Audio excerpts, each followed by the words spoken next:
In the Talmud, there's a story about two merchants that teaches us something powerful about wisdom and judgment. But first, let me tell you about Sarah and Michael. Sarah and Michael were co-founders of a startup.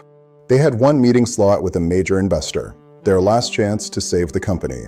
But they had a problem: two completely different pitch strategies. Sarah believed in being brutally honest. Show the investor every problem, every risk, every challenge. Transparency builds trust, she said. Michael believed in selling the vision. Show the potential, the dream, the possibilities. Confidence attracts investment, he argued. They had 24 hours to decide. Only one could present. 2,000 years ago, two merchants came before Rabbi Shimon with the exact same dilemma. The first merchant said, "Rabbi, I want to sell my wine. Should I tell customers about the small leak in one barrel? I fixed it, but they might not buy if they know." The second merchant said, "Rabbi, I want to sell my fabric. Should I tell customers it came from a workshop that once had a fire? The fabric is perfect, but they might worry." The other merchants laughed. "Why would you tell them anything? Just sell." But Rabbi Shimon looked at both men and smiled. He said, "Let me tell you about true wisdom. It's not about choosing between honesty and success. It's about understanding when to speak and what truly matters." First merchant, your barrel is fixed. The leak doesn't affect the wine. Mentioning it doesn't show honesty, it shows you don't trust your own work. The truth that matters is, the wine is good. Sell with confidence. Second merchant, the fire is history, but fabric quality is present reality. If your fabric is perfect, why are you selling doubt instead of fabric?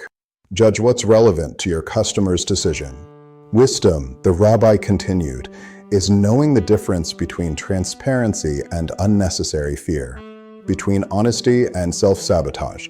Sarah and Michael sat in their office at midnight, still arguing. Then Sarah remembered something her grandfather once told her, a Talmudic principle. She turned to Michael. What if we're both wrong? What if the question isn't honesty versus confidence, but what's actually relevant to the investor's decision? They looked at their pitches again.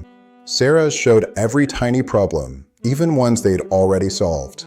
Michael's hid challenges that the investor needed to understand to help them. They rebuilt the pitch together. They were honest about current challenges the investor needed to know, the ones where the investor's help was crucial.